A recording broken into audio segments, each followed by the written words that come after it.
శ్రోతలకు నమస్కారం.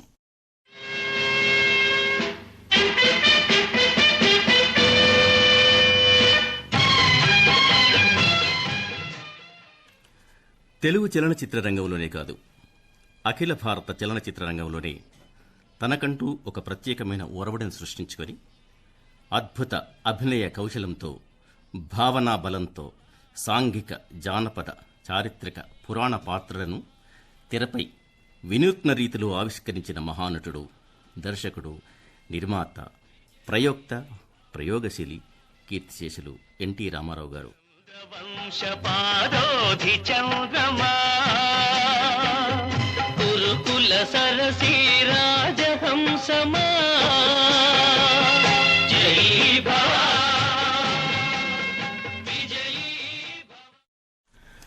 ఏ పాత్రకైనా తనను మలుచుకోగలిగిన రూపశిల్పి శ్రీ ఎన్టీఆర్.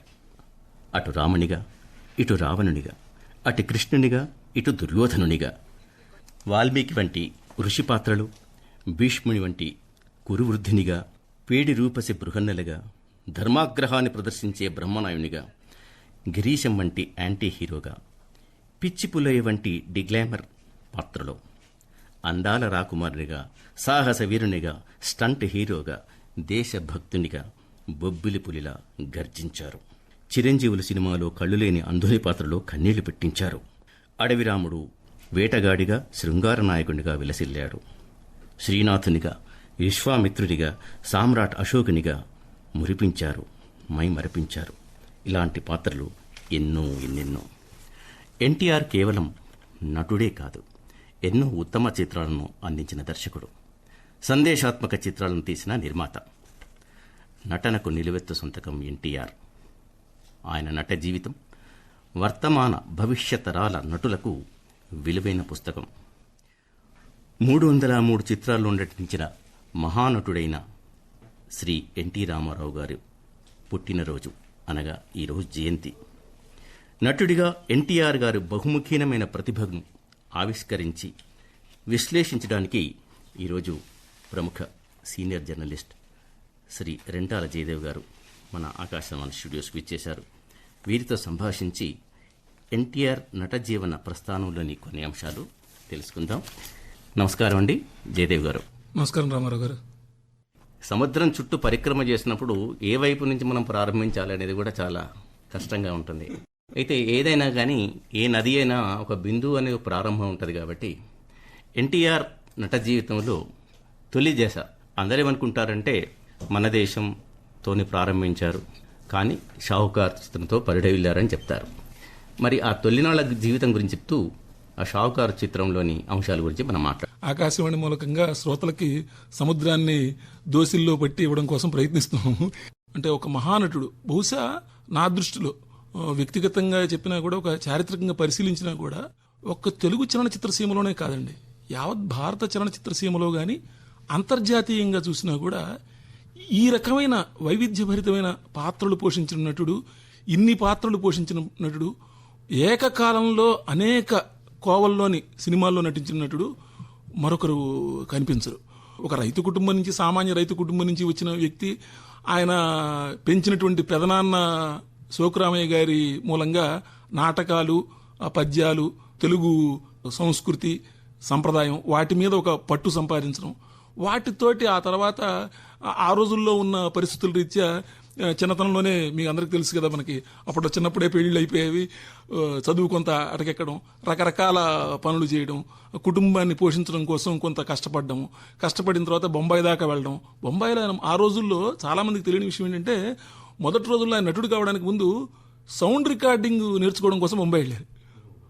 సౌండ్ రికార్డింగ్ నేర్చుకోవడం కోసం బొంబాయి వెళ్ళి అక్కడ కొంతకాలం చూసిన తర్వాత అక్కడ కొన్నాళ్లు బొంబాయి మాతుంగా ప్రాంతంలో ఒక ఆంధ్ర మెస్ ఒకటి నడిపారు, తెలుగు వాళ్ళ రుచులందరికీ, అక్కడ ఉత్తరాది వాళ్ళందరికీ పరిచయం చేయడం కోసం.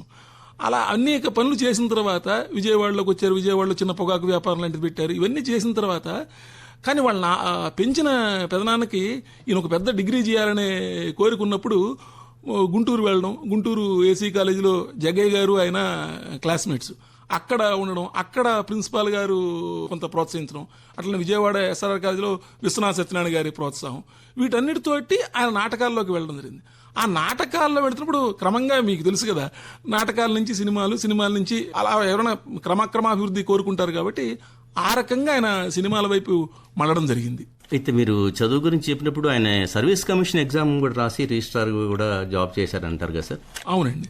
అంటే ఆ రోజుల్లో Madras service commission, public service కమిషన్లో కేవలం 6 సెలెక్ట్ అయితే అందులో ఒక ఈయన అంత ప్రతిభావంతుడు, బిఏ చదువుకొని అంత వెళ్ళిన తర్వాత కూడా, కానీ అక్కడ ఉన్నటువంటి ఆ రోజుల్లో ఉన్న ప్రభుత్వ ఉద్యోగాల్లో ఉన్నటువంటి పరిస్థితులు, అక్కడ ఉన్నటువంటి కొన్ని, అంటే ఈయన మొదటి నుంచి కూడా నిజాయితీకి, నిక్కచితనానికి తను నూరిపోసినటువంటి, ఇంట్లో నూరిపోసినటువంటి ఆ విలువలతో పెరిగిన వ్యక్తి కాబట్టి అక్కడ ఉన్నటువంటి కొన్ని పరిస్థితులు ఆయనకి నచ్చక మానేసేసి సినిమాల్లో వైపు వెళ్ళాడు. అయితే మీరు సినిమా పైన, అంటే తొలి సినిమా గురించి అద్భుతమైన పరిశోధన చేశారు కాబట్టి ఏ నటుని జీవితమైనా కానీ, ఏ సినిమా విడుదలైనా కానీ తొలి చిత్రం ఏది అని ప్రశ్న వేసుకుంటారు సార్. అయితే మన దేశం అంటుంటారు, పల్లెటూరు పిల్ల అంటుంటారు, షావుకార్ అంటారు. ఆయన మీరు అన్నట్టు ఆయన he is being invited to the cine industry. ఆయన అంత స్ఫురద్రూపం ఉన్నది కాబట్టి ఆయన చాలామంది ప్రయత్నం చేసినట్టు కాకుండా ఆయన అందమే ఆయనను సినిమా రంగం వైపు ఆకర్షించబడింది. ఈ 3 చిత్రాల్లో హీరోగా ఎంట్రీ ఎప్పుడైంది, లేకుంటే తొలిసారి వెండితెర పైన ఎప్పుడు ప్రత్యక్షమయ్యాడు ఆయన?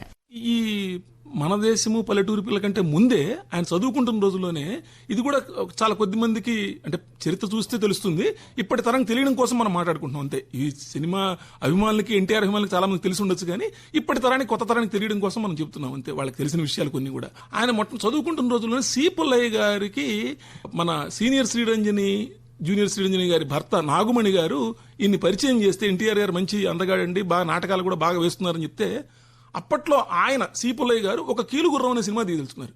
ఏఎన్ఆర్ గారు నడిచిన కీలుగుర్రం కాదు, సి పుల్లయ్య గారు తీయదలుచుకున్న కీలుగుర్రం. తీయదలుచుకుంటే ఈయన పిలిచాట. పిలిస్తే మా పెదనాన్నకి మాట ఇచ్చాను, డిగ్రీ అయ్యే వరకు నేను రానన్నాడు. ఆ తర్వాత అదే సి పుల్లయ్య గారు వింధ్యరాణి అనే సినిమా తీస్తూ దానికి కూడా అడిగారు, దానికి వెళ్ళలేదు. అలా 1-2 సార్లు ఆయన మిస్ అయిన తర్వాత ఎల్వి ప్రసాద్ గారిని కలిస్తే ఆయన శ్రీమతి అనే సినిమాకి స్క్రీన్ టెస్ట్ కోసం ఈయన మొట్టమొదటిసారిగా 1947 మే 21 అనుకుంటా బహుశా ఆ ప్రాంతంలో, అన్ని మే నెలతో ఆయనకి చాలా జీవితంలో అనుబంధం ఉంది. అక్కడికి వెళ్ళి స్క్రీన్ టెస్ట్ చేయడం, అనుకోకుండా ఆ సినిమా ప్రారంభం కాకుండానే ఆగిపోయింది. ఆ పరిస్థితిలో ఉన్నప్పుడు లేదు పర్వాలేదులే, నేను తర్వాత ఇంకో మన దేశం అనే సినిమా డైరెక్షన్ వచ్చింది, దానిలో ఒక చిన్న వేషం ఇద్దామని అనుకుంటున్న పరిస్థితుల్లోనే బిఏ సుబ్బారావు గారు మొట్టమొదటిసారి ఆయన చూసి, లేదు ఇతనే నా హీరో అని చెప్పేసి పల్లెటూరి పిల్లకి మొట్టమొదటి ఆయన బుక్ అయింది పల్లెటూరి పిల్ల సినిమాకి. బిఏ సుబ్బారావు గారు అంటే మిర్జాపురం రాజా గారి శోభనాచల స్టూడియోలో పనిచేసిన ఆయన నిర్మాతగా మారుతూ శోభనాచల స్టూడియో సహకారంతో పల్లెటూరి పిల్ల అని సినిమా తీస్తూ, అది 1947లోనే మొదలుపెట్టారు. మొదలు పెడితే ఎల్వి ప్రసాద్ గారు ఏమని చెప్పారంటే, సరే నువ్వు హీరో వేషం ఇద్దు కానీ ఈ లోపల మన దేశంలో చిన్న వేషం నేను మొట్టమొదటి వేస్తాను, ఈ లోపల స్క్రీన్కి కూడా అతను పరిచయం అవుతాడు అని మన దేశంలో చిన్న వేషం ఇవ్వడం. పల్లెటూరి పిల్ల అనే సినిమా మొట్టమొదట ప్రారంభమైంది, కెమెరా ముందుకు వచ్చింది ఆయన పల్లెటూరి పిల్ల సినిమాలోనే. కానీ 1947లో మొదలైన పల్లెటూరి పిల్ల సినిమా 1950లో కానీ రిలీజ్ కాలేదు. ఈ లోపల దాని తర్వాత మొదలైనటువంటి మన దేశం అనే సినిమా 1949లోనే రిలీజ్ అయింది. సో తెర మీదకి మొట్టమొదటిసారిగా ఎన్టీ రామారావు గారు ప్రత్యక్షమైంది మటుకు మన దేశం సినిమాలో, ప్రారంభమైంది కెమెరా ముందుకు వచ్చిన మొట్టమొదటి సినిమా మటుకు పల్లెటూరి పిల్ల. కానీ మనం ఇప్పుడు శ్రోతలకి షావుకార్ చిత్రంలోని పాటను వినిపిద్దాం.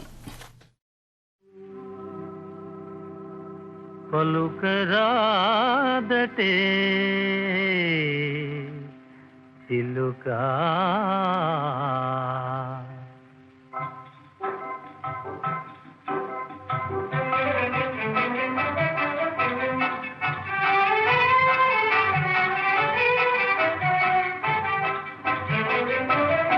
పలుకరాదటే పలుకరాదటే చిలుక పలుకరాదటే సముఖములో రాయబారమెందులకే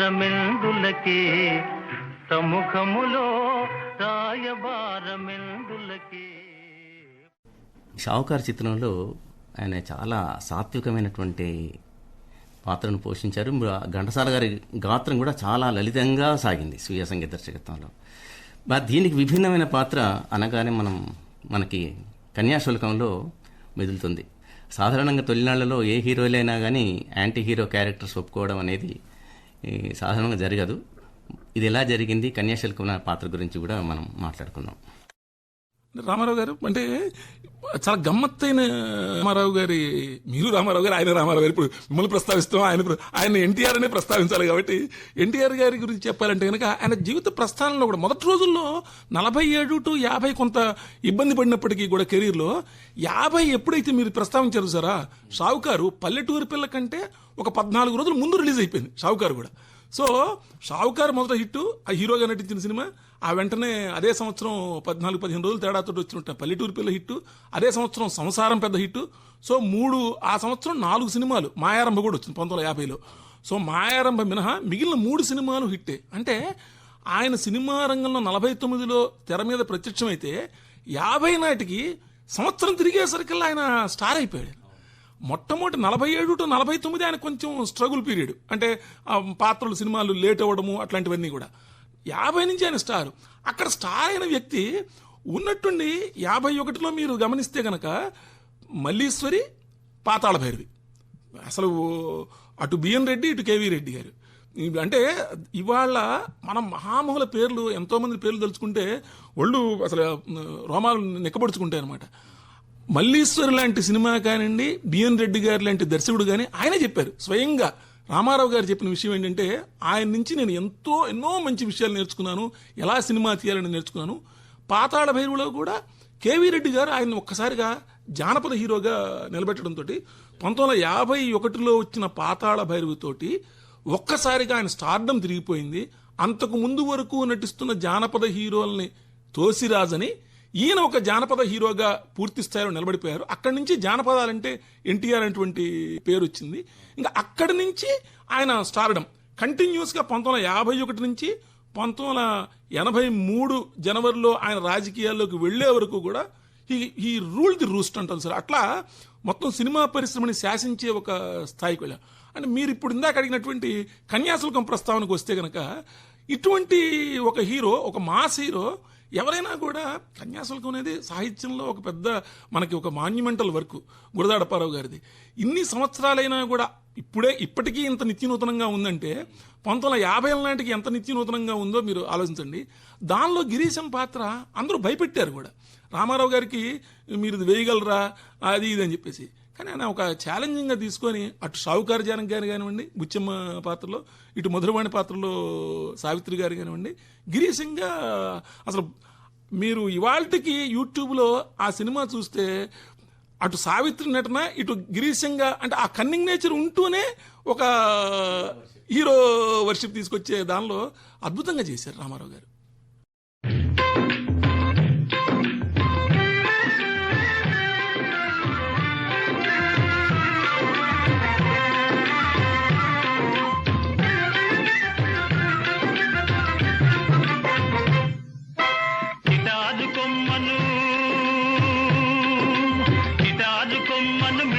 పొట్లం చేసి కందదేంగురుడా, వాటం చూసి వడుపు చేసి వంచన కొమ్మను నరుడా, వాటం చూసి వడుపు చేసి వంచన కొమ్మను నరుడా, పోయి చిటాదు కొమ్మను.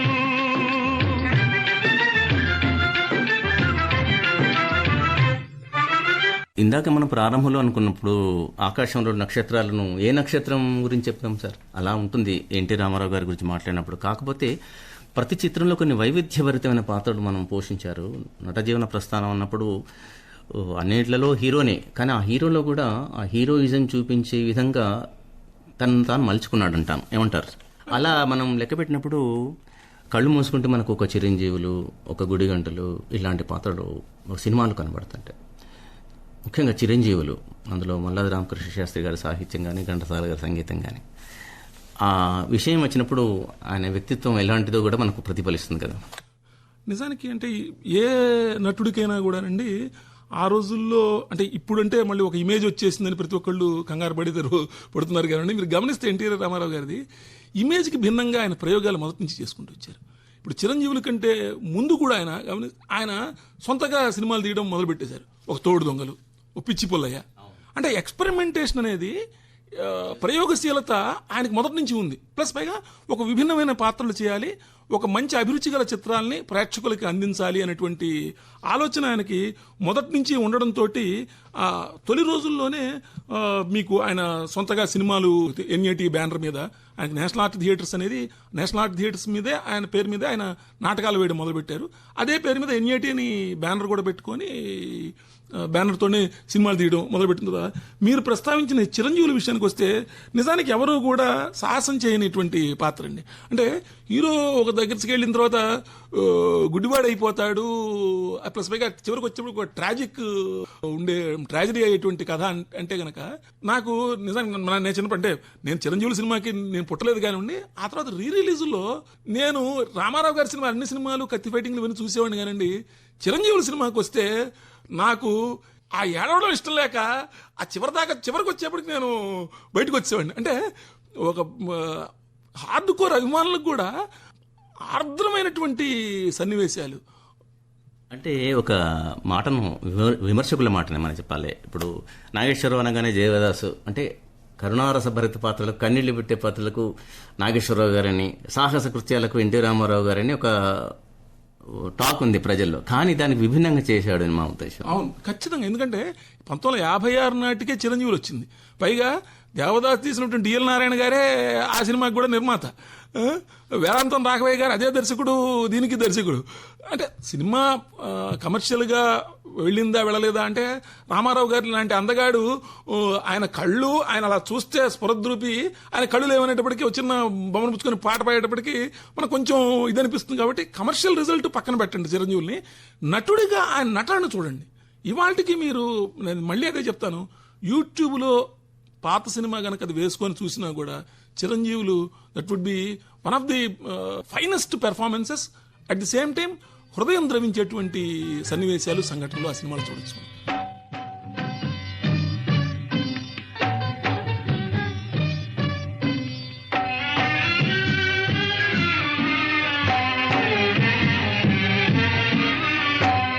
కను పాపకరవైన కనులెందుకో, తన వారి పరులైన బ్రతుకెందుకో. కను పాపకరవైన కనులెందుకో, తన వారి పరులైన బ్రతుకెందుకో.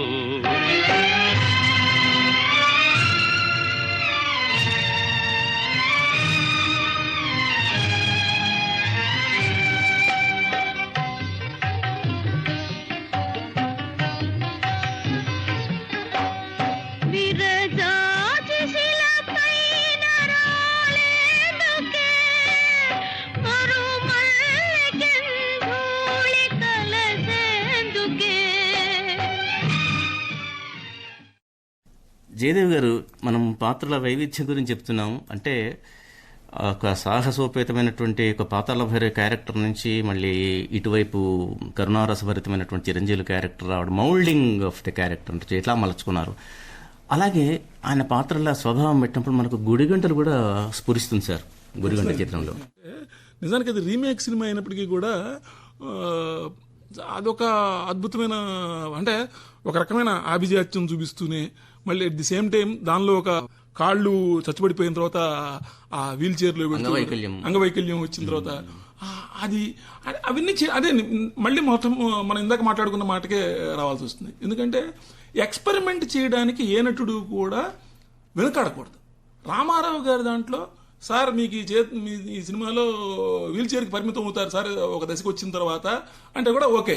ఆ తర్వాత ఏదో కలిసి ఉంటే కల సుఖంలో మీరు ఒక అవిటివాడి కింద ఒకటి చేయాల్సి వస్తుంది సార్, ఒక చెయ్యి ఇలాగా ఉండి ఎలక్ట్రిక్ షాక్ తర్వాత చివరికి ఎప్పుడో మళ్ళీ మీకు వస్తుందంటే దానికి ఓకే. ఆయన ముద్దబంతి పూలు పెట్టి మొగలి రేకులు జడను చుట్టి ఎంత మంచి పాట. ఇక్కడే హైదరాబాద్ లో సారథి స్టూడియోలో తీసిన సినిమా. ఎక్స్పెరిమెంటేషన్ కి సైకాలజికల్ స్ట్రగుల్ అయిన మొహంలో చాలా చూపించారు అసలు గుడిగంట చిత్రంలో. ప్రధానంగా ఏ నటుడికైనా కూడా ఎవరికైనా కూడా ఎప్పుడు అతని నటన తాలూకు పరాకాష్ఠ, అతని నటనలో ఉన్నటువంటి ఔన్నత్యం ఎప్పుడు తెలుస్తుంటే క్లోజప్ పెట్టినప్పుడు. క్లోజప్ లో గనక ఆ వ్యక్తి గనక హావభావాలు గనక అద్భుతంగా పలకించగలిగాడు అంటే గనక అతను శిఖరాయమైనటువంటి నటుడు, లేకపోతే నటనకు అది గీటురాయి అనుకోవాలి. ఎన్టీ రామారావు గారు మీరు గుడిగంటల్లో జన్మమెత్తిరా అనుభవించిదిరా పాట కానివ్వండి, మరే పాటలో తీసుకోండి, ఆయన ఆ స్ట్రగుల్ని చాలా అద్భుతంగా మీకు ప్రస్తావిస్తారు. అనిశెట్టి గారి పాటలు అద్భుతంగా ఉంటాయి. మీరు పాటల మీద విశ్లేషణ కాబట్టి, మీరు పరిశోధకులు కాబట్టి మీకు ఇంకా నాకంటే లోతుగా తెలుస్తుంది. జన్మమెత్తితిరా అనుభవించితిరా, జన్మమెత్తితిరా అనుభవించితిరా, బ్రతుకు సమరములో పండిపోయితిరా, బ్రతుకు సమరములో పండిపోయితిరా, మళ్ళీ గెలిచి మానవుడుగా మారినానురా,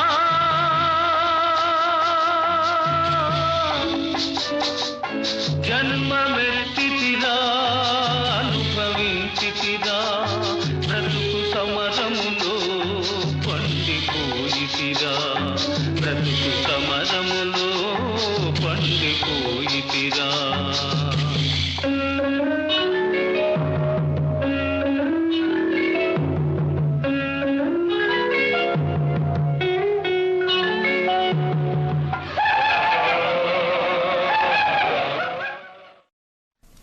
ఎన్టీ రామారావు గారు ఇలా వైవిధ్యమైన భరితమైన పాత్రలు పోషిస్తూనే మీరు ఇందాక అన్నట్టు నేషనల్ ఆర్ట్స్ థియేటర్ బ్యానర్ పైన మంచి అంటే సమాజానికి ఉపయుక్తమైనటువంటి లేకుంటే సామాజిక ప్రయోజనాన్ని ఆశించి తీసిన సినిమాలు ఉన్నాయి కదా సార్, వాటిలో మరి మనకు స్ఫురించేది వరకట్నం.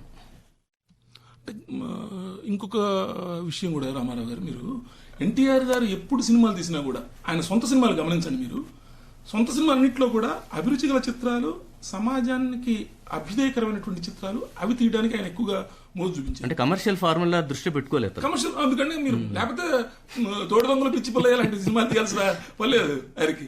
అక్కడ మొదలుపెట్టి ఆ తర్వాత 70లలో కూడా 70ల ముందు వరకు దేశంలో ప్రవేశపెట్టినటువంటి సమష్టి వ్యవసాయ విధానాన్ని అనేక సినిమాల్లో ఆయన చూపించడం జరిగింది. ప్రజలకు సందేశం ఇవ్వడం, ఆ పాత్రలు చర్చించడం కనిపిస్తుంది. అట్లానే సామాన్యులకు అప్పట్లో ఇప్పటికీ ఉన్నాయి, కానీ అప్పట్లో ఇంకా ఎక్కువగా ఉన్నటువంటి రేషన్ బియ్యం సమస్య కానివ్వండి, సరుకుల పంపిణీలో ఉన్నటువంటి విధానంలో సమస్యల పరిష్కారాలని కూడా తన సినిమాలు 175 సినిమాల్లో, రామారావు గారి సినిమాల్లో అవన్నీ కూడా సోషల్స్లో, ముఖ్యంగా 60s, 70s, ఎర్లీ 70sలో మీకు అన్నీ కనిపిస్తాయి.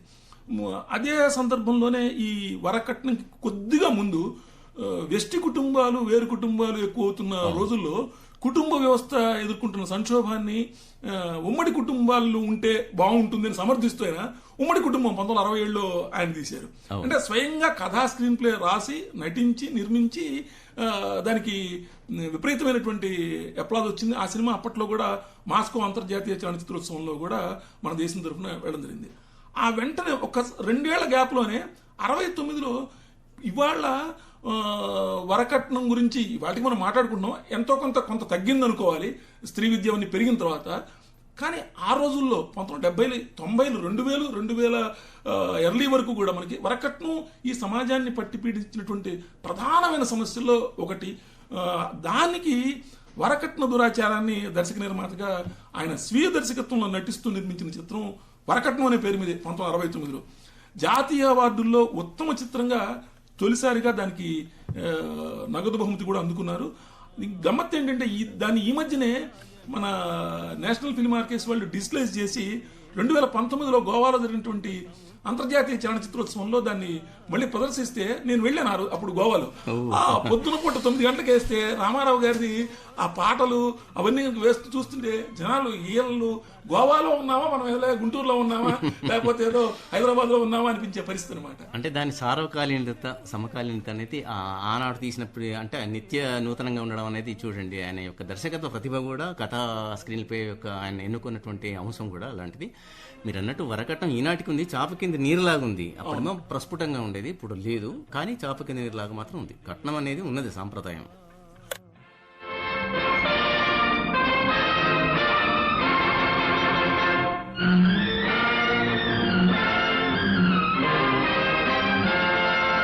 చట్టాలను చేసి లాభమేమి, దినం దినం శాసనాలు వేసి లాభమేమి, చట్టాలను చేసి లాభమేమి, దినం దినం శాసనాలు వేసి లాభమేమి ముసగొట్టే స్వార్థమును విసిరి కొట్టలేనిది ముసగొట్టే స్వార్థమును విసిరి కొట్టలేనిది సహనమూర్తి అయిన శ్రీని గౌరవించలేనిది. ఇప్పుడు ఈ కుటుంబ వ్యవస్థ పైన చిత్రాలు తీసినప్పుడు ఉమ్మడి కుటుంబం కానీ వరకట్నం కానీ ఆ తర్వాత కోడలి దిద్దిన కాపురం అంటే ఒక కోడలి యొక్క ఒక కుటుంబంలోకి అంటే కూతురు లాంటి అమ్మాయి కోడలుగా వచ్చినప్పుడు కూతురుగా మారి ఎలా దిద్దుతుంది కాపురం అనేది సందేశం. కానీ అందులో ఇంకా సమాజంలో ఉండే ఇతర అంశాలు కూడా వారు స్ఫురించారు. ఎన్టీఆర్లో ఉన్న గొప్పతనం అదేనండి. ఎక్కడ ఏది జరుగుతున్నా కూడా ఆయన దేనికి కూడా వెనకాడేవాడు కాదు. ఇప్పుడు చూడండి, ఒక దీనికంటే కోడలు దిద్దిన కాపురం ఇంకొక సంవత్సరం ముందుకెళ్తే కథానాయకుల్లో ఒక రాజకీయ నాయకుడు ప్రజల కోసం పాటుపడ్డటువంటి థీమ్ను తీసుకొని మొట్టమొదట అంత ముందు వరకు ఒక రాజకీయ నాయకుడు ప్రజల కోసం పాటుపడ్డం అనే థీము తెలుగు సినిమాల్లో మీకు కనపడదు. ఆ 69లో వచ్చిన కథానాయకుడు అది హిందీలోను ఆ తర్వాత తమిళంలోను అన్నిట్లో కూడా అది సూపర్ డూపర్ హిట్ కావడం అన్ని భాషల్లో. అసలు ఆ చిత్రం చూసిన తర్వాత ఒక ముఖ్యమంత్రి కావడానికి కథానాయకుడు బీజం పడిందా అనేటువంటి భావన కలుగుతుంది ఈ రోజు మనం ఆలోచిస్తుంటాం. అవును, 1969లో ఆ సినిమాలో ఇప్పుడు ఎంజీఆర్ చేశారు. ఎంజీఆర్ అక్కడ తమిళనాడు ముఖ్యమంత్రి అయ్యారు. రామారావు గారు జయలలిత చేశారు. జయలలిత ముఖ్యమంత్రి అయ్యారు. ఎన్టీఆర్ గారు ముఖ్యమంత్రి అయ్యారు. కథానాయకుడు సినిమాలో చేసిన ముగ్గురు కూడా కథానాయకుల్లో తెలుగులో చేసినటువంటి ఎన్టీఆర్, జయలలిత కానివ్వండి, తమిళ్లో చేసినటువంటి ఎంజీఆర్ గారు ముగ్గురు ముఖ్యమంత్రులు అవడం ఒక పెద్ద విశేషం. మీరు ఇందాక ప్రస్తావించిన ఆ వెంటనే సంవత్సరంలో వచ్చినటువంటి కోడలు దిద్దిన కాపురంలో, ఆ తల్లాపెళ్ళామాలో కూడా 70లో వచ్చినటువంటి తల్లాపెళ్ళామాలో కూడా చాలా మంచి ఒక కాన్ఫ్లిక్ట్ని తీసుకొని ఆయన ధైర్యంగా నిలబడి తెలుగు జాతి గురించి మాట్లాడడము, ప్రాంతాల గురించి మాట్లాడడం, అన్నిటి గురించి మాట్లాడారు. కోడలు దిద్దిన కాపురంలో ఇవాళ మనం గమనిస్తే కనుక సైంటిఫిక్ టెంపర్ తగ్గిపోయి మనం మూఢ విశ్వాసాల వైపు వెళ్ళిపోతున్న పరిస్థితుల్లో ఆ పరిస్థితులను కూడా ఆయన ఆ రోజునే 1970లోనే అంటే కనీసం 55 ఏళ్ల క్రితం ప్రశ్నించారు. సత్యం కోసం సతినే అమ్మినదెవరు? హరిశ్చంద్రుడు. తండ్రి మాటకై కానలకేగినదెవరు? శ్రీరామచంద్రుడు. అన్న సేవకే అంకితమైనది ఎవరన్నా? లక్ష్మణ.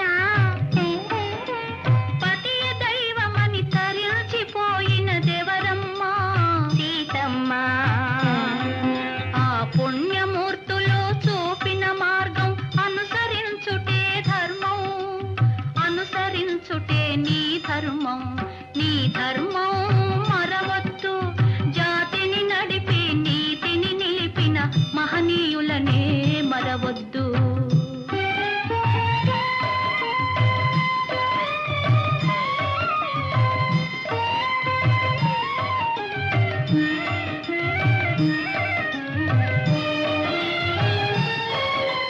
సాపకూడుతో సమతను నేర్పిన నాటి పలనాటి బ్రహ్మన్న. మేడి పండులా మెరిసే సంఘం గుట్టు విప్పెను వేమన్నా. వితంతువుల విధి వ్రాతలు మార్చి బ్రతుకులు పండించే కందుకూరి తెలుగు భారతిని ప్రజల భాషలో తీర్చిదిద్దెను గురజాడ.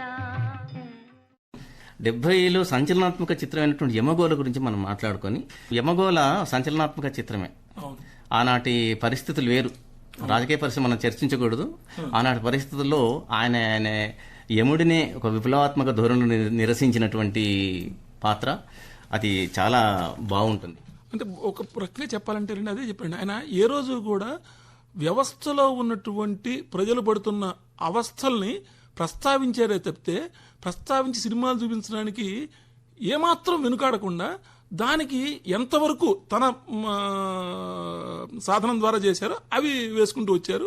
అట్లానే మీరు ఆ యముడిని ప్రశ్నించేటువంటి ఆ పాత్ర కూడా అది సూపర్ డూపర్ హిట్. ఆ రోజుల్లో డివి నరసరాజు గారి సంభాషణలు అవన్నీ కూడా అద్భుతమైన పాటలు దాంతోపాటు దాని ముందు వచ్చినటువంటి ఇంకొక చిత్రం తాతమ్మ కళలో కూడా రైతు సమస్యల్ని చర్చించడం, ఒక రకంగా ప్రపంచమంతా కుటుంబ నియంత్రణ అంటుంటే ఈయన కొంచెం కుటుంబ నియంత్రణ ఏంటి, పిల్లలు కావాలనే పద్ధతిలో పిల్లలు ఎక్కువ మంది కావాలంటే ఊరంతా అందరూ ఒకటి వెళ్తున్నారు కాబట్టి నేను అటు వెళ్ళాలి అనేటువంటి పద్ధతి కాదు ఎన్టీఆర్ గారిది. అది మొదటి నుంచి రాజకీయంలో తన అయినా, దర్శనం, సమాజం- తన దృక్పథం, తన వేరు. ఆలోచన వేరు. వేరు, ఆ క్రమశిక్షణ కూడా వేరు.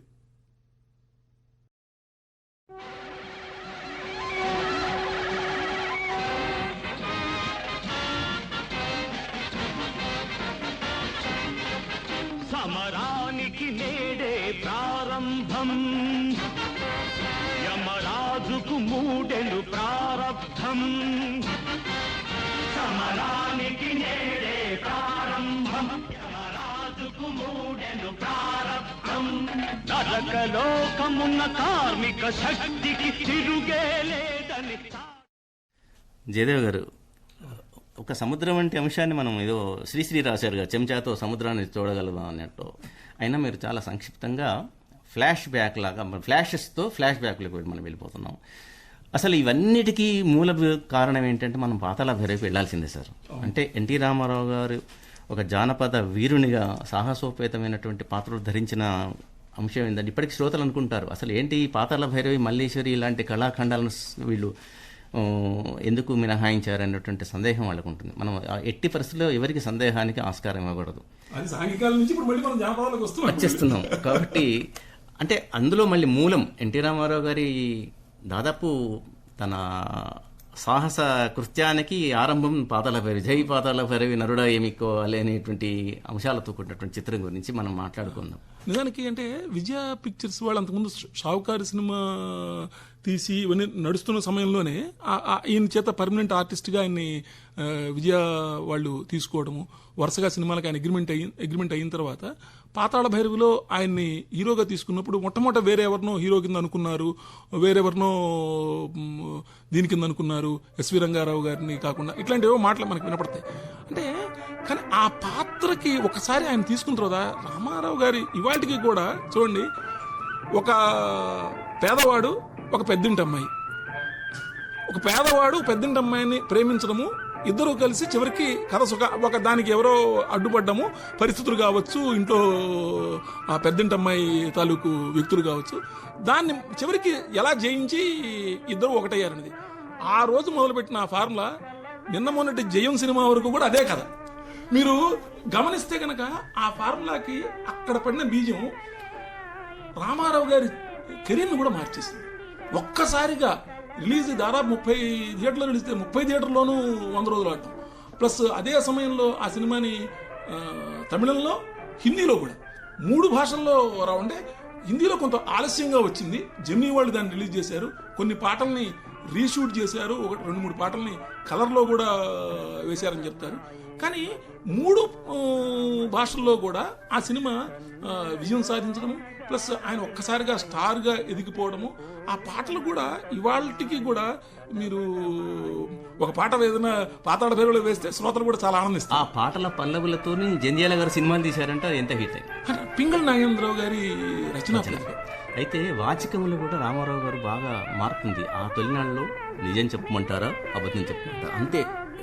ఆ తర్వాత 70లకు వచ్చిన తర్వాత ఆయన విజృంభించాడు. ఒక వాక్యానికి 10-15 వాక్యాలు తను జోడించుకొని ఎక్కువ వాచకంలో అభివృద్ధి సాధించాడు. కానీ తొలినాళ్ళలో కేవీ రెడ్డి, బిఎన్ రెడ్డి వాళ్ళ దర్శకుల దగ్గర చాలా సిన్సియర్గా ఎంత మాట్లాడాలో అంతే మాట్లాడుతూ ఆయన వాచకం కూడా ఉంది. ఇప్పుడు పాతాళ భైరవి మనకు బిఎన్ రెడ్డి ప్రస్తావన కూడా వచ్చేసింది. మల్లీశ్వరి చిత్రం గురించి కూడా మనం మాట్లాడుకోవాలి.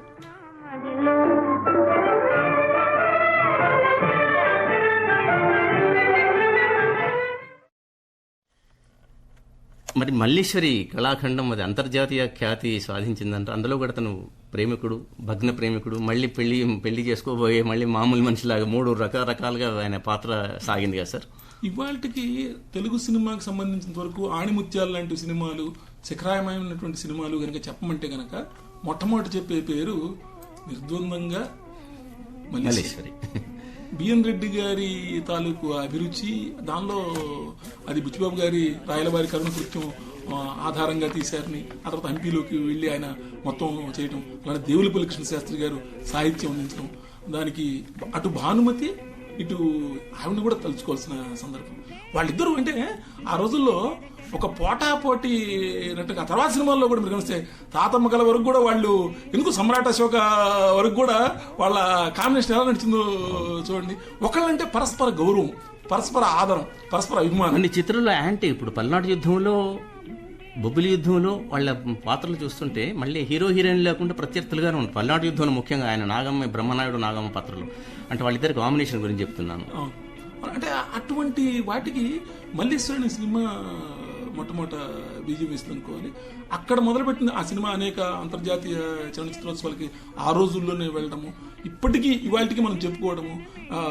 పరుగులు తీయాలి పాట కానివ్వండి, అలానే భానుమతి గారి ఎందుకే నీకు ఇంత తొందర, ఆకాశ వీధిలో అసలు ఒకటి కాదు, అన్ని పాటలు కూడా. అంటే అటు రాజేశ్వరరావు గారు, అద్దేపల్లి రామారావు గారు, వీళ్ళందరివి కూడా ఆ సంగీత సహకారం మనకు కనిపిస్తుంది. సంగీతం అంటే ఒక చక్కటి అంశం గుర్తుకొచ్చింది. అంటే రామారావు గారి అభినయానికి సంబంధించినటువంటి పాత్ర గురించి చెప్పాలి.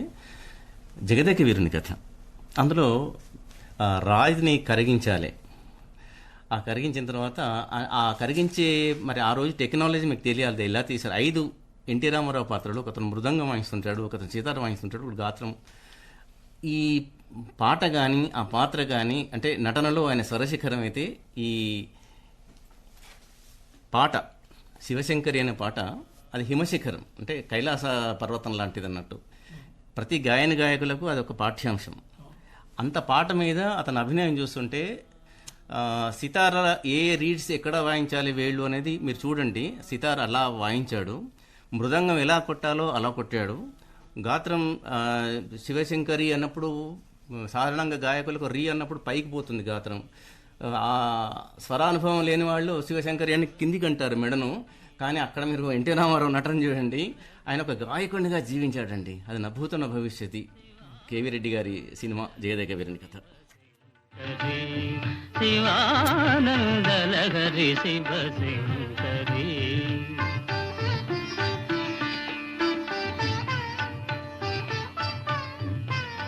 చంద్రకళాధరి ఈశ్వరి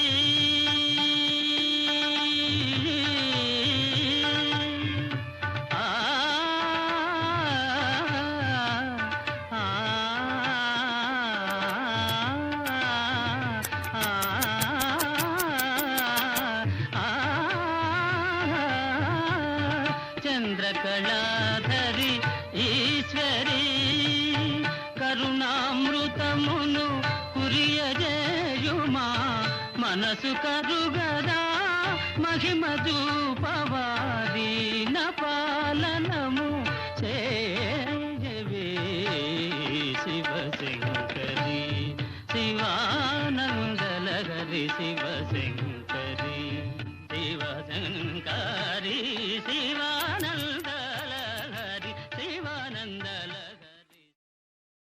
మాయాబజారు నభూతో నా భవిష్యత్ కదా, దానికి నిజానికి కృష్ణుడి పాత్ర అంటే రామారావు గారి ఇవాళకి మనకొక ఆంధ్రదేశంలోనే కాదు, తెలుగునాటే కాదు, భారతదేశం అంతటా కూడా 1953లో మొదలైన ఇద్దరు పెళ్లాలతో మొదలు పెడితే 1979లో వచ్చిన విరాట పర్వం వరకు దాదాపుగా 27 ఏళ్ల స్పాన్ లో 18 సార్లు ఒకే ఆహార్యంతో 27 ఏళ్ల పాటు ఒక మనిషి తన వయసుతో పాటు వచ్చే మార్పుల్ని చాలా జాగ్రత్తగా మలుచుకుంటూనే ఆ పాత్రను మెప్పించడం అనేది బహుశా ఇంతవరకు ప్రపంచంలో ఎవరూ చేయనటువంటి ఒక పెద్ద ఫీట్. వయసులో వచ్చిన మార్పులను కూడా ప్రేక్షకులు ఆమోదించారు. ఇప్పుడు కృష్ణుడు అంటే మీకు విరాట పర్వం ముందు వరకు కూడా దానవీర సూరకంలో 77లో వేసిన కృష్ణుడు ఇవాళకి మనకి అందంగా కనిపిస్తాడు కదా. కాబట్టి 79లో విరాట పర్వంలో వేసే వరకు అంటే 27 ఏళ్ల స్పాన్లో 18 సార్లు చేయడం అనేది ఇంతవరకు ఎవరు చేయనటువంటిది. అట్లనే రాముడు, కృష్ణుడు, రావణాసురుడు, కీచకుడు, దుర్యోధనుడు, అసలు సుయోధనుడు కింద మామూలుగాన మాయాబజార్ అనేది ఒక క్లాసిక్. దాని గురించి చెప్పుకోండి, దాని గురించి ఒక గంట మాట్లాడుకోవచ్చు. నేను మాయాబజార్ గురించి ప్రస్తావించకుండా మిగిలిన వాటి గురించి ప్రస్తావిస్తున్నాను. సీతారామ కళ్యాణంలో స్వీయ దర్శకత్వంలో రాముని పాత్ర వేసే అవకాశం ఉన్నప్పటికీ కూడా ఆయన దుర్యోధనుడిగా రావణాసురుడిగా నటించాడు చూడండి. అది చాలా గ్రేట్. అట్లనే భూ కైలాస్లో కానివ్వండి, భూ కైలాస్లో రావణాసుడి పాత్ర, అట్లనే మన కృష్ణ పాండవీయంలో ఇటు సుయోధనుడు. Krishna Pandavi is the best classical example of a director and actor అండి. అట్లానే అది ఎంత బిగువైన స్క్రీన్ ప్లే ఉండాలో కూడా ఆ సినిమాలో కనపడుతుంది. అవును. అట్లా అనేక పౌరాణిక చివరి వరకు కూడా చివరిలో ఆయనకు ఉన్నటువంటి కోరికను తీర్చుకోవడం కోసం శ్రీనాథ కవి సార్వభౌముడి కింద ఆ చారిత్రక చిత్రమే, ఆ చారిత్రక చిత్రంలో కూడా నటించడానికి కూడా ఆయన బాపు గారి సహకారం తీసుకొని చేయడం అనేది అది ఆయన గొప్పతనాన్ని, ఆ పాత్రల మీద ఆయనకు ఉన్నటువంటి మక్కువని తెలియజేస్తుంది. అయితే ఈలోపు అంటే ఆయన పాత్ర కోసం ఎంత స్ట్రగుల్ అవుతాడన్న విషయం గురించి మనం అంటే పౌరాణిక పాత్రల్లోనే సరే రాముడు, కృష్ణుడు, దుర్యోధనుడు ఇవన్నీ మీరు చెప్పారు. కానీ నర్తనశాలలో బృహన్నల పాత్ర అండి. ఆ పాత్ర ఆయన నాట్య గురువు కాబట్టి ఆయన నాట్యం వెంపటి చిన్న సత్యం గారి దగ్గర నాట్యం నేర్చుకున్నాడు. అవును, అవును, నర్తనశాల చిత్రం. అవును. ఆ నర్తనశాల చిత్రంలో ఇవాళకి కూడా మీరు గమనిస్తే ఆ సినిమా ఆల్ టైమ్ క్లాసిక్. నేను ఇవాళ పొద్దున వస్తుంటే పొద్దున కూడా టీవీలో అదే మోగుతోంది, నేను బయలుదేరి వస్తుంటే. అంత పాట అనమాట. అంటే జననీ శివకామిని పాట కానివ్వండి, ఇవాళకి మంగళహారతులు ఇవ్వాలంటే ఇళ్లలో ఆ పాట ఖచ్చితంగా పాడేటువంటి పాట జననీ శివకామిని పాట అనమాట. స్టూడియో అధినేత. ఇది కాకుండా భారతదేశంలో వచ్చినటువంటి అంటే అసలు 2 తెలుగు రాష్ట్రాల్లో మొట్టమొదటి 70mm థియేటరు అబిడ్స్లో రామకృష్ణ 70mm, భారతదేశంలోనే 5వ 70mm థియేటర్ అది కట్టారు. అట్లానే ఆయనకు ఆయన ఎగ్జిబిటర్, డిస్ట్రిబ్యూటర్, ఇలా అనేక పార్శ్వాలు ఆయనకి నట జీవితంలో కూడా ఉన్నాయి. ఆ తర్వాత మరి ఎన్టీ రామారావు గురించి మరి ఎన్నోసార్లు మాట్లాడుకోవచ్చు సందర్భం వచ్చినప్పుడు. మరి ఇప్పటికీ శ్రోతల దగ్గర మనం సెలవు తీసుకుందాం సార్.